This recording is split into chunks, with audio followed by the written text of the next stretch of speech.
Está no ar Gestão Pública em Debate, um programa do Curso Superior Tecnológico de Gestão Pública da FATEC Internacional, uma instituição do Grupo Educacional Uninter em convênio com o Instituto Wilson Pickler. Este programa ele complementa a formação dos nossos alunos de gestão pública nas modalidades presencial e à distância. E ele também é transmitido pela CWB TV, TV Comunitária de Curitiba, canal 5 da NET e 72 da TVA. E ele pode ser acessado por todas as pessoas que possuem parabólica digital através dos canais da rede EdSat e os canais da educação. No programa de hoje nós vamos debater a pós-graduação como progresso funcional. E para isso nós convidamos a professora Magda Branco, ela que é doutora em Linguística, também é diretora do IBPEX, Instituto Brasileiro de Pós-Graduação e Extensão, e convidamos também o professor Adriano Gabardo, ele que é publicitário, funcionário do Grupo Uninter na área de marketing.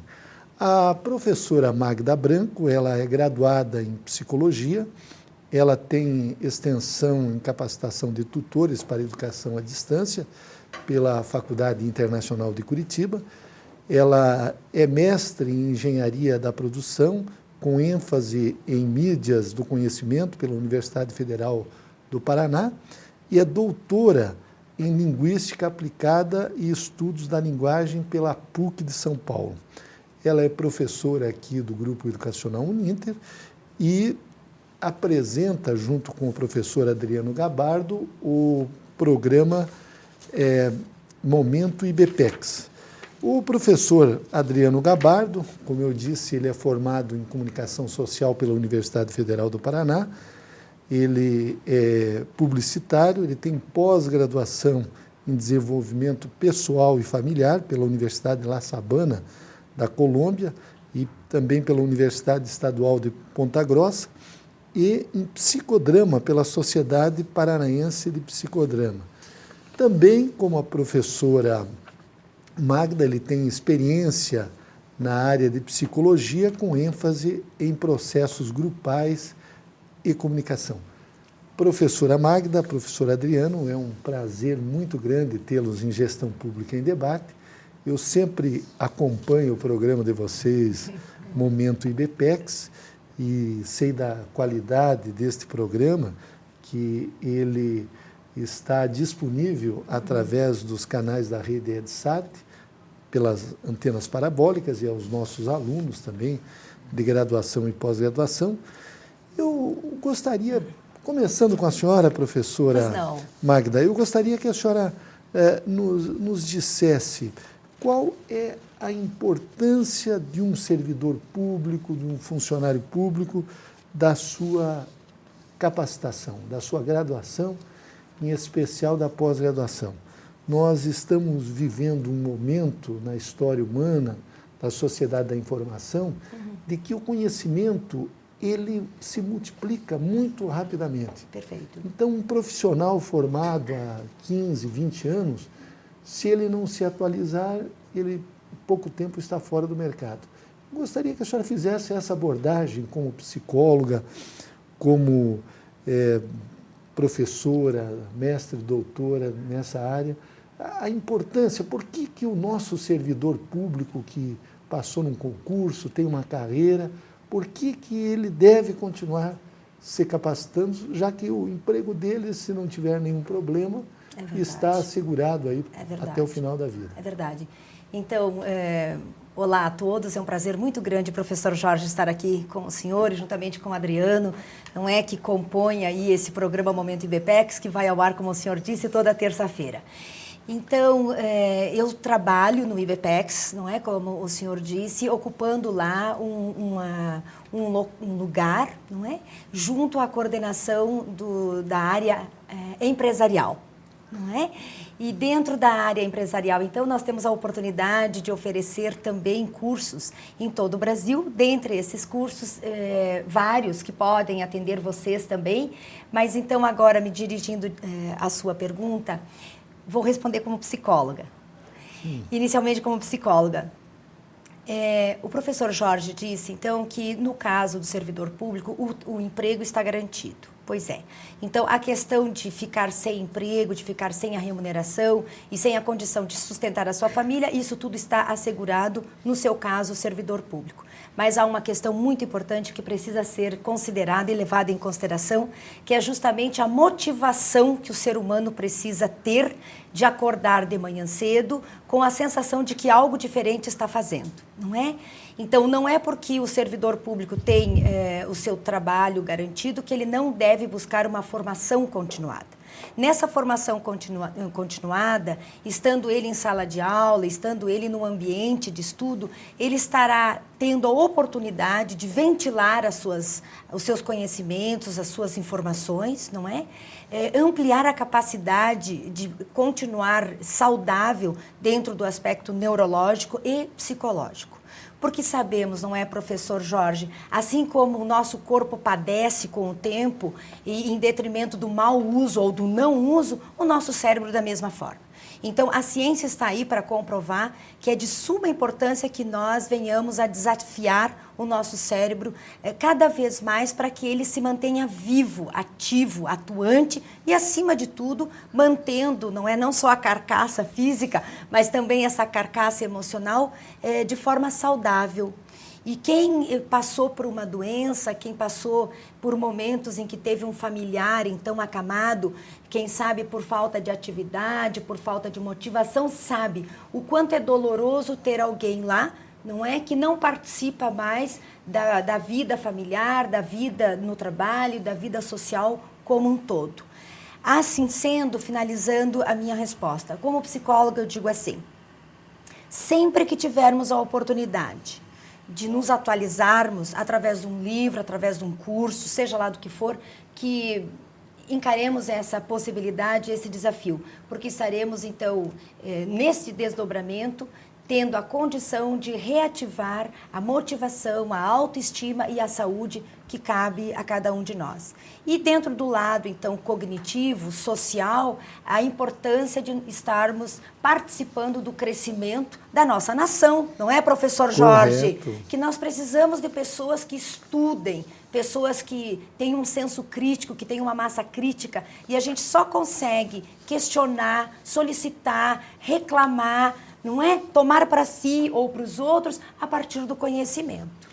Aliás, o professor Adriano Gabardo, eu vendo aqui o seu currículo, o senhor também tem uma experiência na área de psicologia, com ênfase nos processos grupais de comunicação, e um detalhe muito interessante, que o senhor atuou, digamos assim, com psicodramas, com grupo de teatros.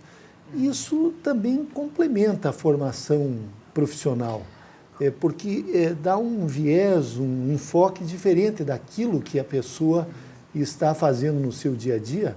Isso significa que o servidor ou o profissional, de modo geral, ele deve buscar outras coisas além de se dedicar exclusivamente à sua profissão? Com toda certeza. Bom, boa tarde a todos, né? Boa tarde, professor. Muito obrigado pelo convite de estarmos aqui. Muito contente de participar do seu programa. Nessas minhas andanças aí com o psicodrama, que é uma mistura da psicologia com o teatro, eu tive a oportunidade de fazer algumas consultorias para empresas privadas e para órgãos públicos também. Governo do Estado e tal. Trabalhei muito com pessoas na área de gestão pública. E assim, até complementando o que a Magda falou, e aí eu já entro um pouquinho no teatro, mas eu fiquei pensando enquanto a Magda falava, nós vemos pessoas motivadas e pessoas desmotivadas nos órgãos públicos e nas empresas privadas também. Não é porque a pessoa está numa empresa privada que ela é motivada a progredir de carreira. Às vezes as pessoas também ficam estagnadas numa empresa privada. A diferença é que na empresa privada, se ela ficar estagnada por muito tempo, ela corre o risco de ser mandada embora. E no órgão público já é um pouco mais complicado, ela vai ser mudada de setor, ela enfim, não é tão fácil assim você demitir um funcionário público. Talvez acabe adoecendo, não é, Adriano? Porque aí, não tem essa possibilidade de ser questionado sobre essa desmotivação, não é? Exatamente.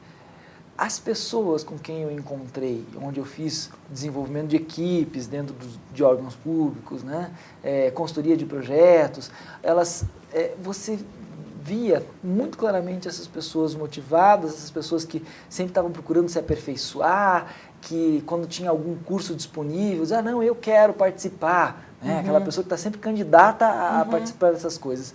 São essas pessoas que muitas vezes estão coordenando um projeto, que vão subindo no cargo público.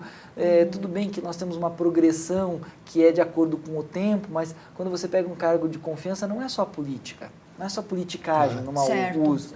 É também a competência. Claro que existe politicagem, mas não é só isso. Existe a competência, existe essa busca pela competência, que eu vi muito dentro das minhas consultorias e vi dentro da minha família. Meus pais, tanto meu pai quanto minha mãe, seguiram carreira pública. E eu vi minha mãe fazendo muitos cursos.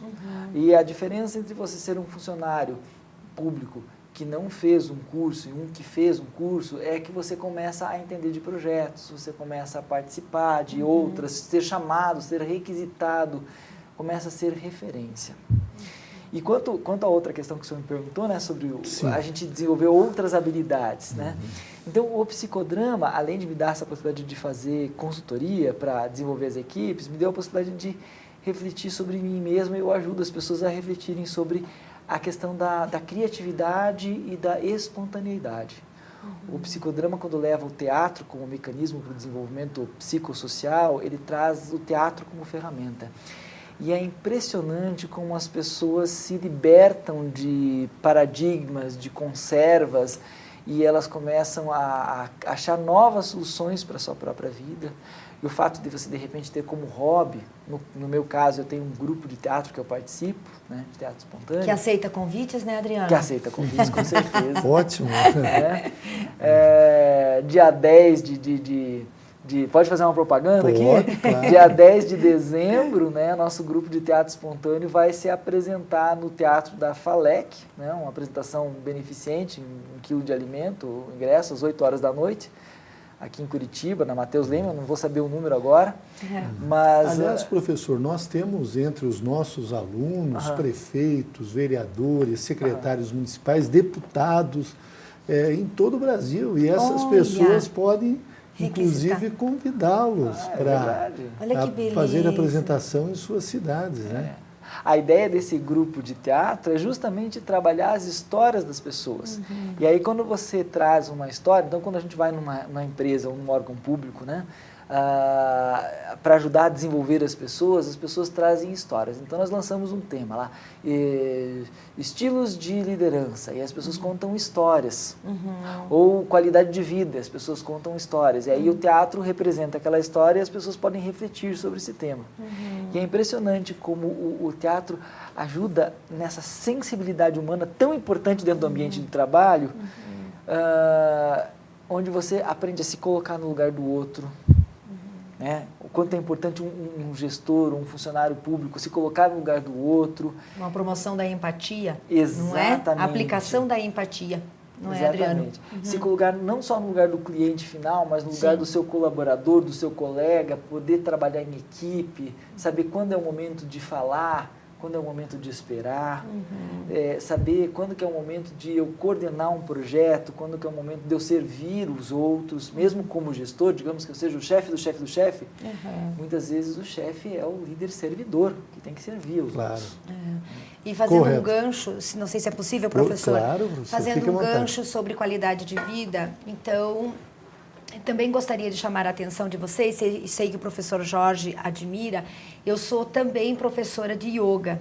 Então, gostaria de dizer a vocês o seguinte, depois de passar 4 anos indo para São Paulo, Curitiba, São Paulo, toda semana em função do meu doutorado, chegou um momento em que eu vi que eu tinha, durante muitos anos, dado atenção à minha parte cognitiva, estava fisicamente bastante desgastada, tendo em vista o número de vezes que eu viajei, e chegou o momento, então, de eu buscar um descanso do meu intelecto e buscar resgatar a espiritualidade.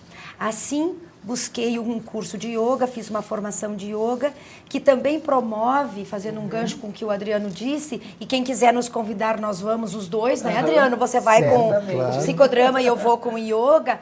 Dentro do Grupo Ninter mesmo, eu tenho a oportunidade de dar aulas de yoga para os meus colegas, cujo objetivo principal é ajudar a pessoa a centrar-se. Não é, professor, o senhor que é um praticante, um estudioso de yoga.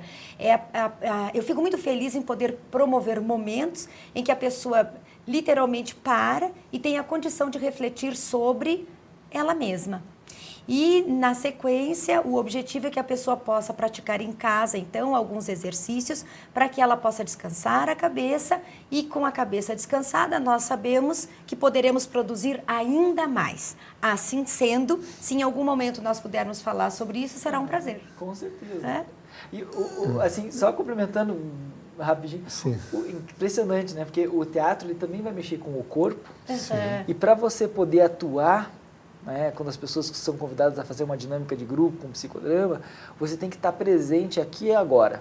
Você precisa esquecer do resto do mundo e se focar naquilo que você está fazendo aqui e agora. E nesse sentido, ele é uma limpeza, uma higiene mental para você poder se reenergizar e viver o resto da vida. Então, a arte e a yoga, acho que tem um papel muito similar nesse sentido, Magda. Sem dúvida. Então, eu gostei dessa abordagem que os nossos dois professores fizeram em relação ao yoga.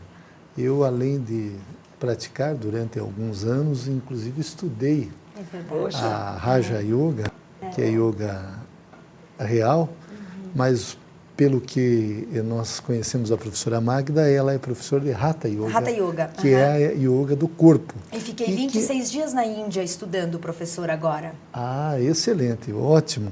Então, professor, nós estamos abordando esse aspecto relacionado à progressão funcional.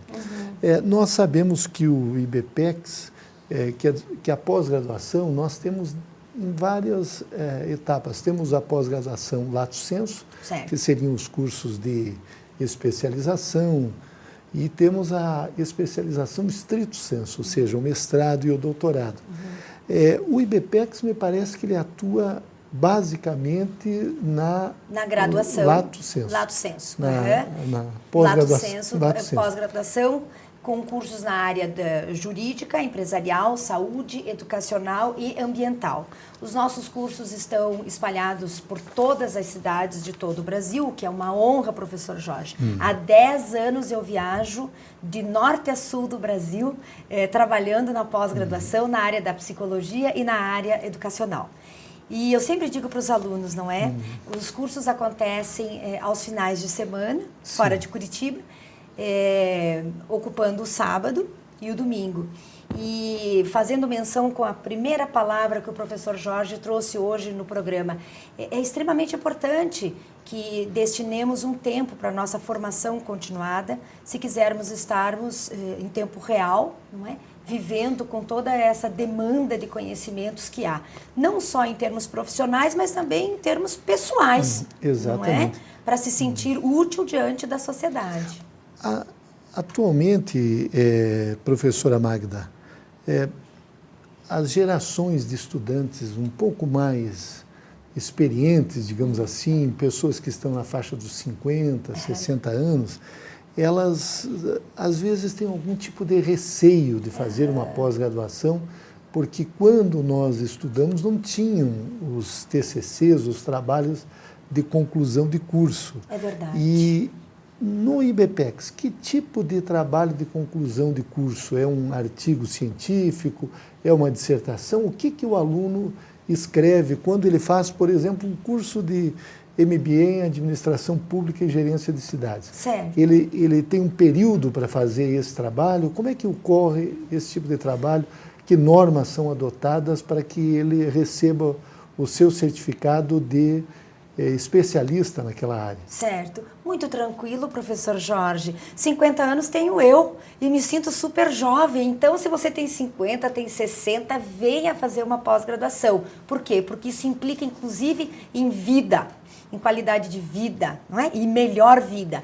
Bom, os cursos do IBPEX, então, nessa categoria de lato sensu, você será convidado ao término das disciplinas a fazer um artigo científico, na maioria das vezes, que varia ali mais ou menos de 10 a 15 páginas ou laudas, em que você escreverá sobre um assunto que tenha pertinência com as suas inquietações, que você gostou de ter escutado, é um tema que você gosta de estudar e assim sucessivamente. Não é um processo solitário, professor Jorge. A pessoa que faz um curso de pós-graduação no IBPEX e que então fará esse TCC, esse trabalho de conclusão de curso, será acompanhado pelo seu orientador. Ele receberá todas as informações, a começar como se constrói um artigo científico. Porque, de repente, as pessoas não sabem, não é, professor? Exatamente. A primeira coisa que acontece, então, a primeira aula é o professor passar todas as informações, o passo a passo de como se constrói um artigo científico. Feito isso, o orientador acompanha essa construção e vai ajudando o aluno a ir aparando algumas arestas naturais que acontecem no processo da escrita. Por quê? Quando a gente escreve, a gente acha que está sendo claro. Isso todos nós. Verdade, Adriano? Adriano, da área de comunicação, pode falar isso, não é? E alguém de fora, então, fará essa leitura para nos apontar e ajudar a que nós possamos encontrar algo que não ficou tão claro assim. Dizendo, então, de uma outra forma... Esse artigo tem que ser defendido perante uma banca?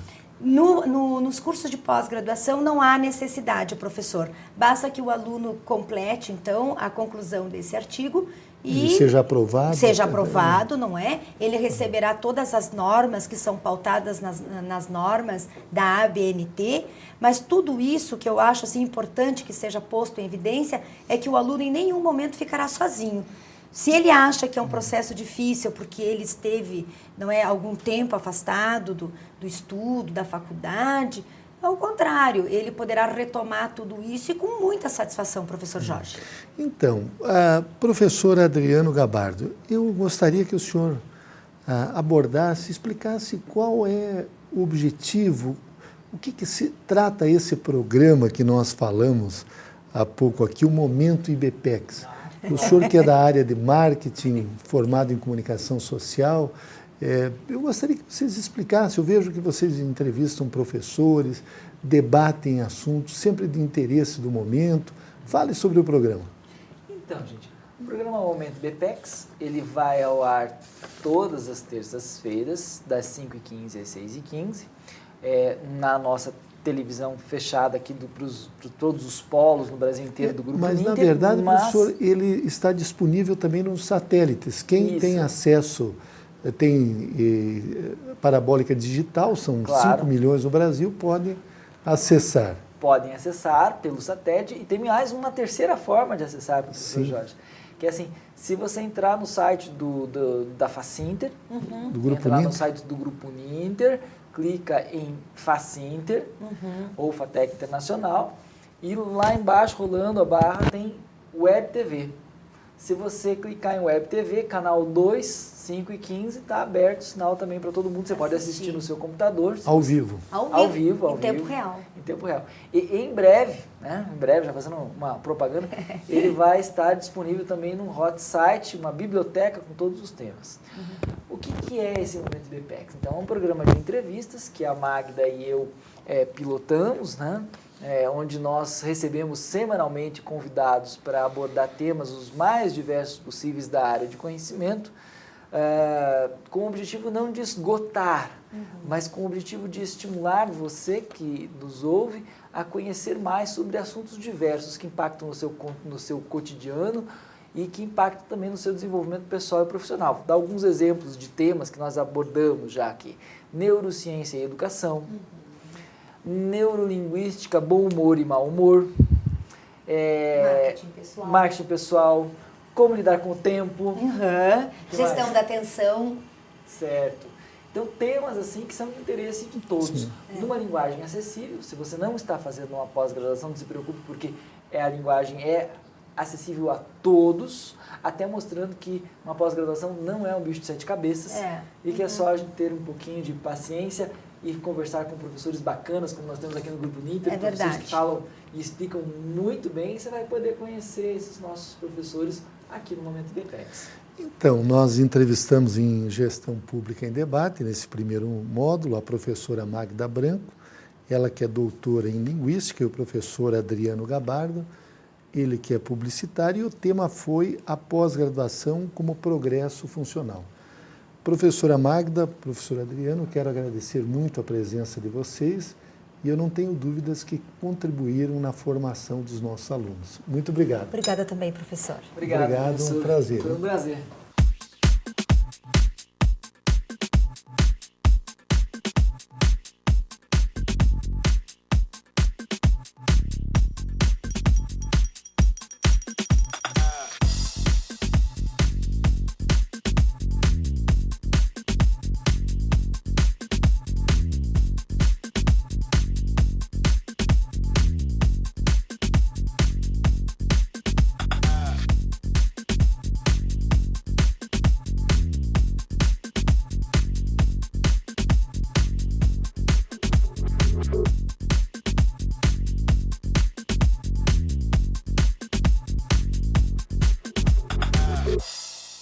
Educar é fazer sonhar, é acreditar no valor das pessoas, ampliando seus horizontes. Educar é realizar. Com a missão de criar oportunidades que transformam a vida de quem precisa, o Instituto Wilson Pickler de Responsabilidade Social faz a diferença para muitas pessoas. Oferece cursos de graduação e pós-graduação à distância, em parceria com o Grupo Uninter, e cursos livres de capacitação. Além disso, possui projetos de geração de renda para comunidades carentes. Instituto Wilson Pickler de Responsabilidade Social, acreditando no valor das pessoas através da educação.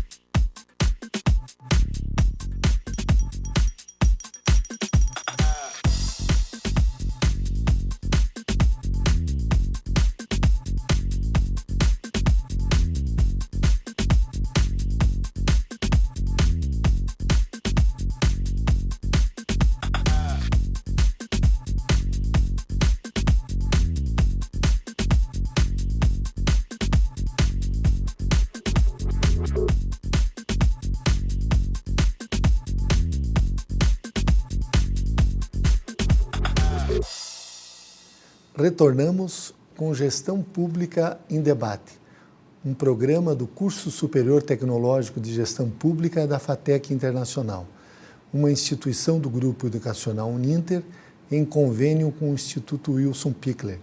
Este programa ele complementa a formação dos nossos alunos de gestão pública nas modalidades presencial e à distância.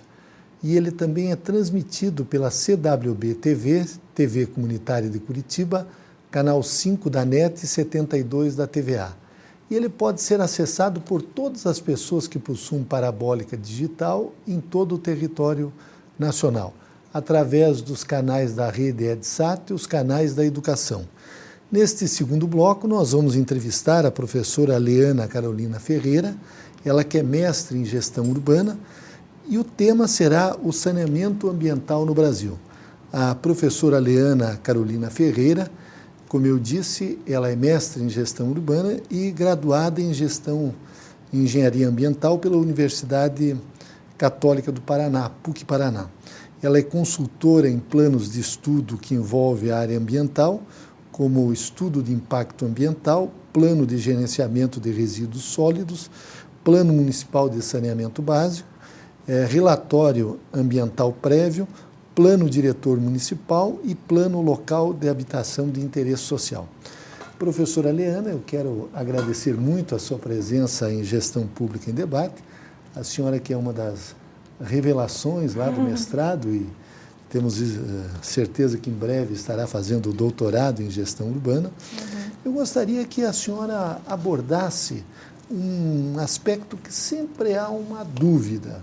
Antigamente se falava muito em gestão, em saneamento básico e hoje se fala em saneamento ambiental.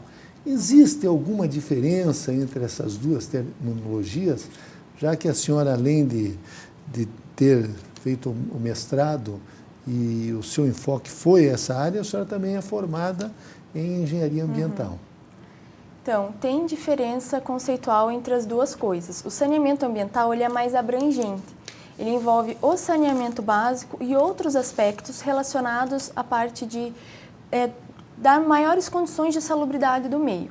O saneamento básico foca principalmente em 4 temáticas: abastecimento de água, esgotamento sanitário, resíduos sólidos e drenagem.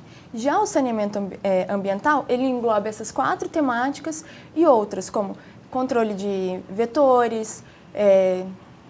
Vetores seriam insetos, doenças? Isso, controle de vetores de doenças. Uhum. Também a parte de recuperação de degradação urbana, poluição sonora, visual. Ele envolve uma coleção maior de objetos e situações que determinam a salubridade do meio. Então, ele é mais abrangente. Isso. A sua dissertação de mestrado, a senhora estudou um estudo de caso aqui na região metropolitana de Curitiba, Isso.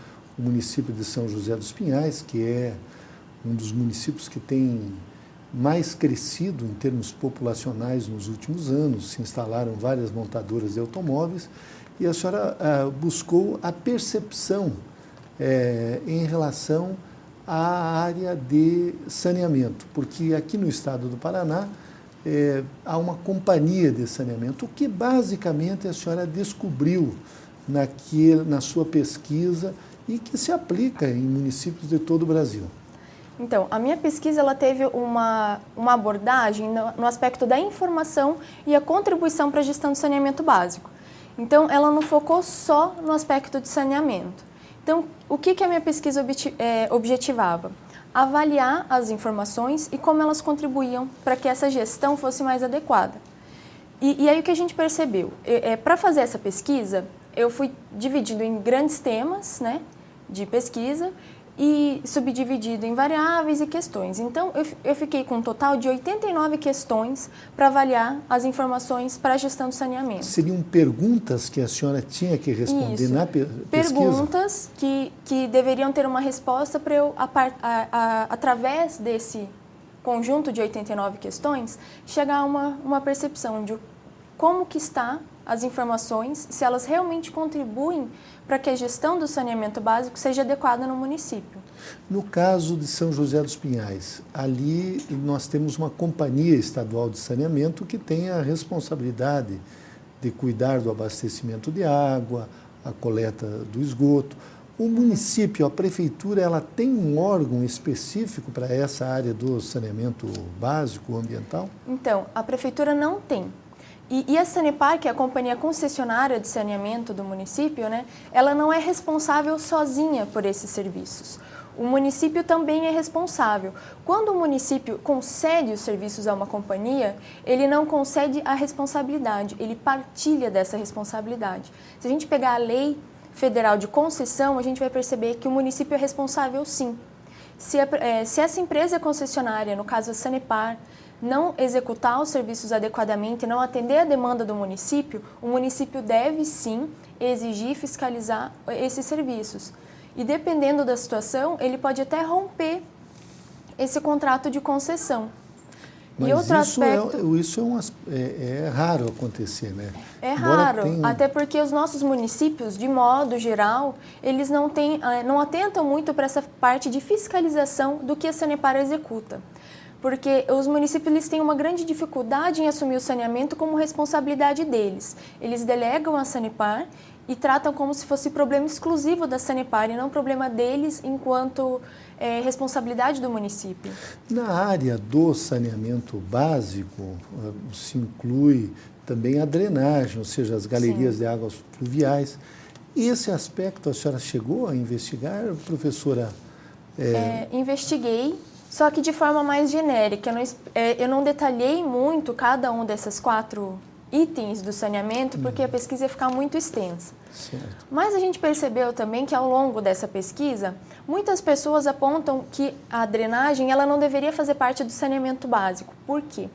Quando você coloca na frente da casa do cidadão, em todas as ruas, um sistema que coleta a água da chuva, as pessoas acabam percebendo isso como se fosse uma permissão para que você possa impermeabilizar o seu terreno. Então, em vez de ter áreas de jardim para infiltração de água de chuva, eles colocam tudo calçada. E isso aumenta em muito o tempo de escoamento dessa água, né? Porque essa água chega muito mais rápido aos rios.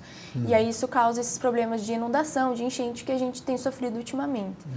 Então, muitos já apontam que o saneamento básico devia tratar só de água, esgoto e resíduos, e não mais da drenagem. A senhora fez a entrevista com agentes públicos, ou seja, funcionários da prefeitura? Só com a gestão municipal. Não foi com a população de um modo geral? Não. A percepção dessa pesquisa foi unicamente com a gestão municipal. Então, para isso, eu entrevistei técnicos da gestão municipal para chegar a essas informações.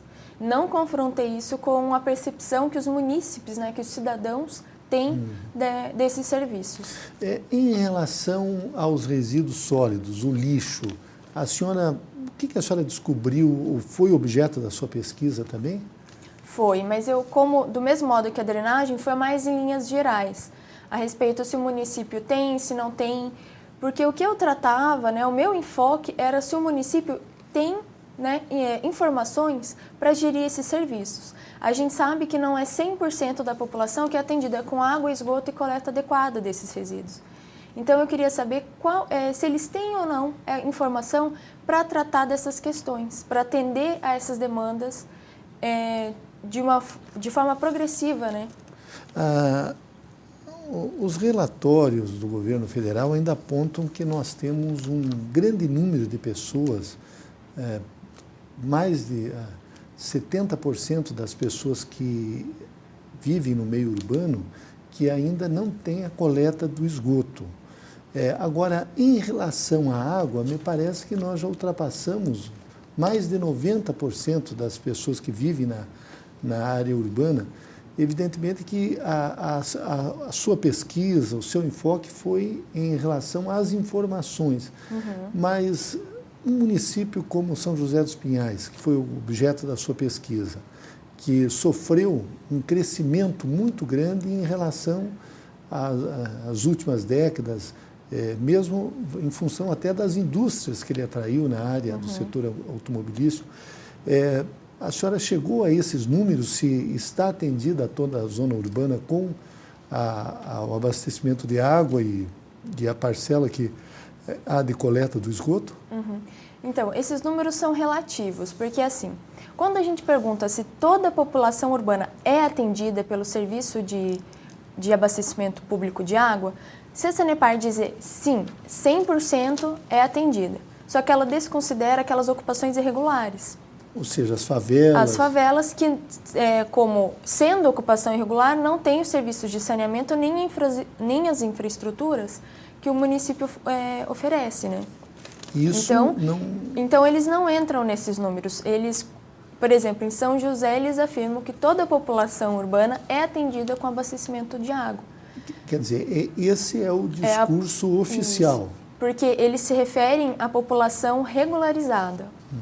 O que a senhora percebeu nessa sua pesquisa? Qual a importância da informação? Ou seja, os agentes públicos, eles consideram importante ter essas informações ou, como a senhora falou no início, eles estão mais preocupados, isso é uma tarefa da concessionária e nós não temos muito a ver com isso aí? Então, é uma coisa interessante isso. Porque quando a gente pergunta sobre informação, né, para a gestão desses serviços, a gente percebe que a percepção e a execução, elas são diferentes. Então, eles percebem que a informação é importante, mas não significam que eles tenham ao alcance das mãos todas as informações necessárias. Isso acontece por N motivos. E um aspecto importante também de se considerar é o que o gestor público, qual que é a postura dele frente às informações. O que a gente percebeu também é o seguinte, se no município não tem informações, e obviamente o gestor ele faz a gestão, baseado ou não em informação, e não tem informação e ele faz a gestão, então ele adota a postura de que a informação não é útil e não contribui. Quando ele faz isso, adota essa postura, a gente percebe que a gestão ela poderia ser mais bem elaborada se ela tivesse essas informações. Então, essa postura do gestor é ruim, porque isso faz com que a equipe, né, perca que a informação caia no descrédito com essa equipe, né? Porque se ele faz a gestão e não tem informação, então é porque a informação não é útil. Os servidores que a senhora entrevistou, eles não se assustaram que a senhora estivesse fazendo uma dissertação de mestrado sobre esse tema? Não foi algo assim estranho, mas por que estão pesquisando isso? A senhora teve essa impressão ou não? Na verdade, eles acharam muito interessante, porque assim, muitos deles, apenas um que tinha um tempo curto de prefeitura, né, de gestão municipal, que trabalhava naquela prefeitura em torno de 3 a 4 anos. E eu entrevistei pessoas que já trabalhavam em torno de 10, 12 anos na prefeitura.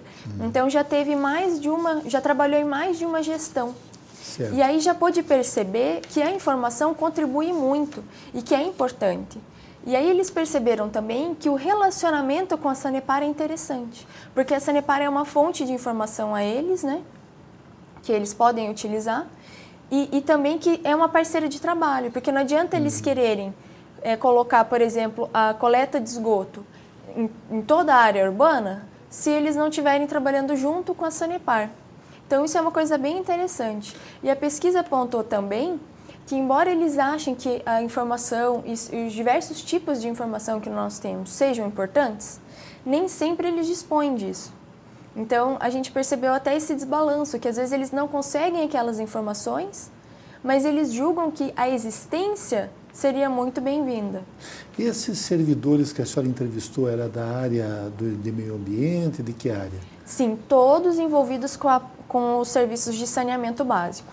Porque daí, para focar, né, a pesquisa, já que eu queria informações de saneamento básico, todos eles estavam envolvidos com a parte de saneamento básico. Alguns mais específicos na parte de resíduos, outros tratando mais na parte de água, mas todos eles dentro dos temas de saneamento básico. Eu, observando o seu currículo, professora Liana, a senhora também faz consultorias em planos de estudo que envolvem a área ambiental, estudos de impacto ambiental.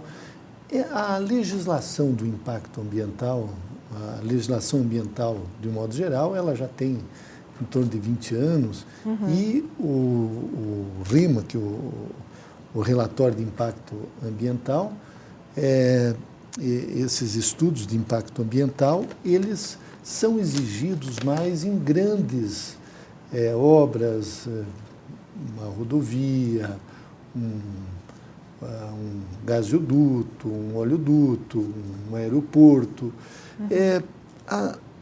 O Brasil está avançado nessa área de estudos de impacto ambiental. Como é que a senhora, como especialista, como engenheira ambiental, vê esse ambiente? Hoje, há uma preocupação maior em relação a isso no nosso país?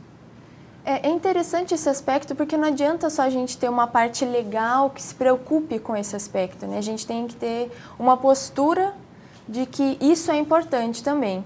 Porque, assim, embora grandes obras necessitem de estudos de impacto ambiental, que são os estudos mais complexos, pequenas obras como a construção de um prédio, que parece corriqueira, às vezes também necessita de alguns estudos de impacto, mas de menor proporção, como os estudos de impacto de vizinhança, construção de hospital, de um grande condomínio em uma rua que era pouco movimentada, enfim. E nem sempre esses estudos são executados. E aí isso depende de vários fatores, né?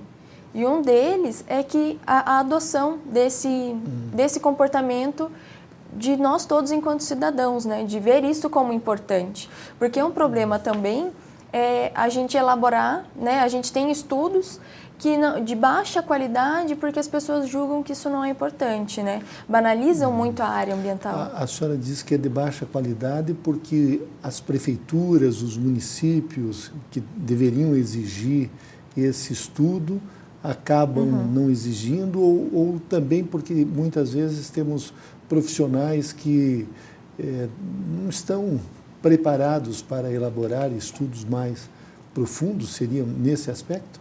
Na verdade, é uma coleção de fatores, né? Não dá para a gente generalizar que só a prefeitura não cobra, do mesmo modo que não dá para generalizar que só os profissionais não são competentes.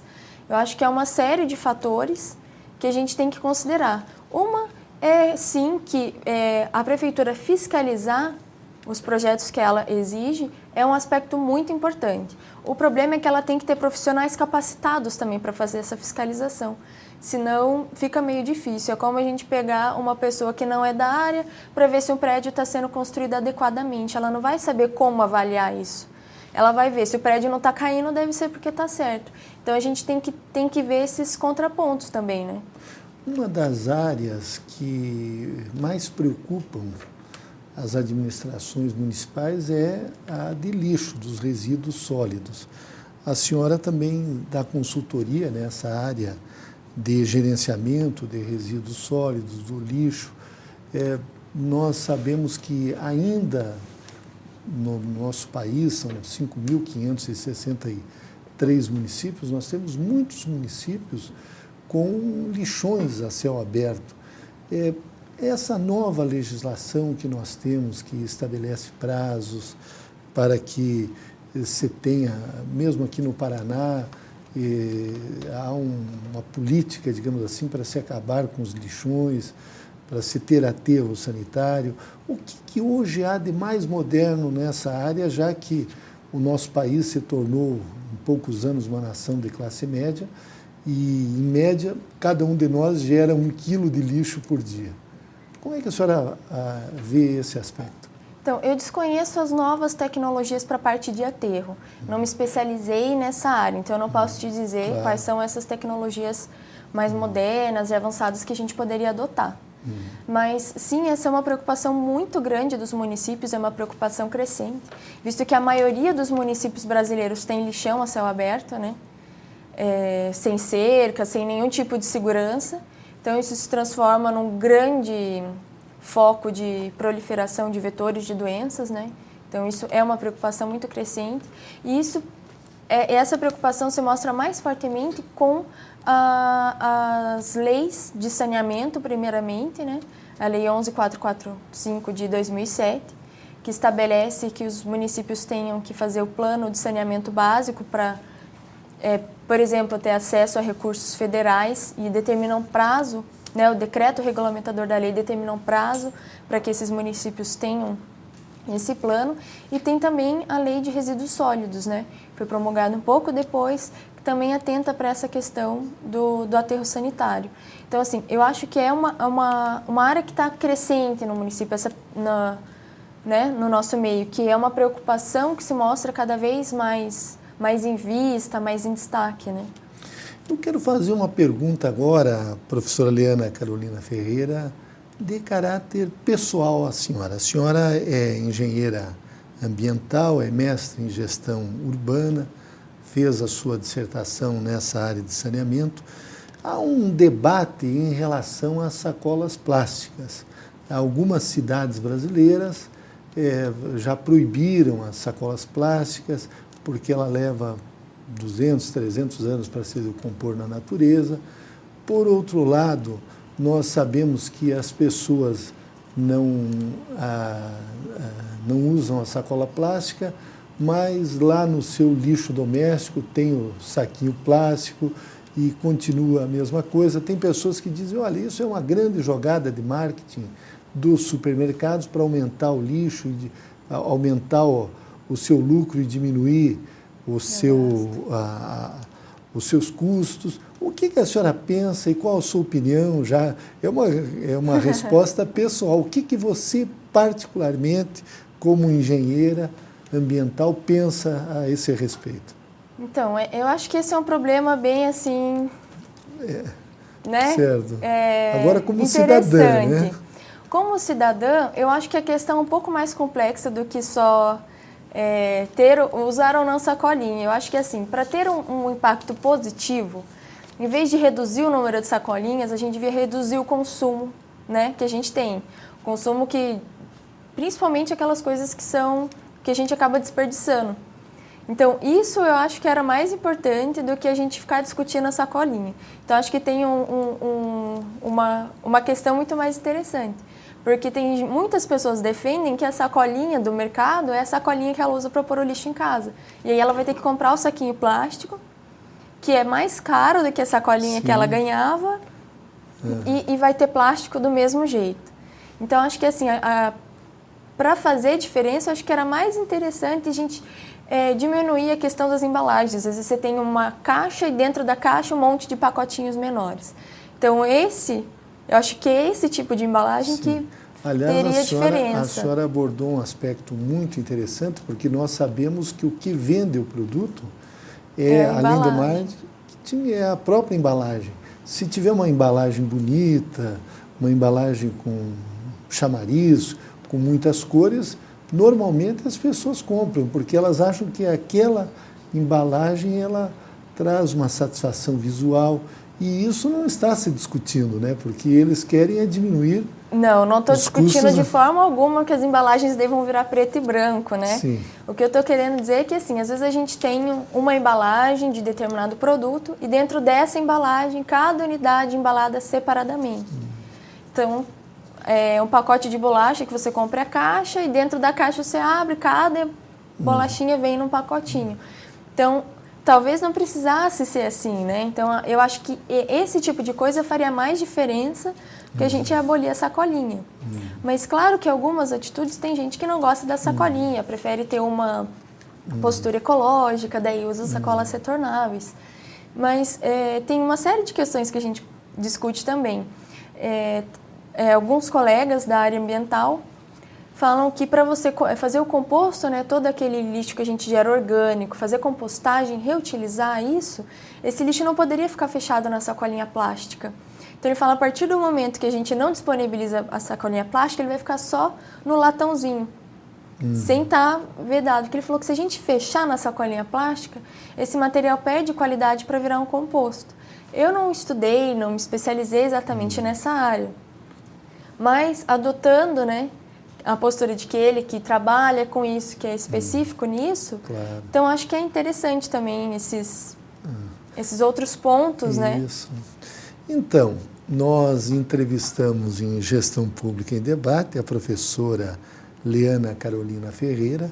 Ela é mestre em Gestão Urbana, engenheira ambiental, e o tema foi o saneamento ambiental no Brasil. Professora Leana, eu quero agradecer muito sua presença em Gestão Pública em Debate e não tenho dúvidas de que a senhora contribuiu na formação dos nossos alunos. Muito obrigado. Eu que agradeço.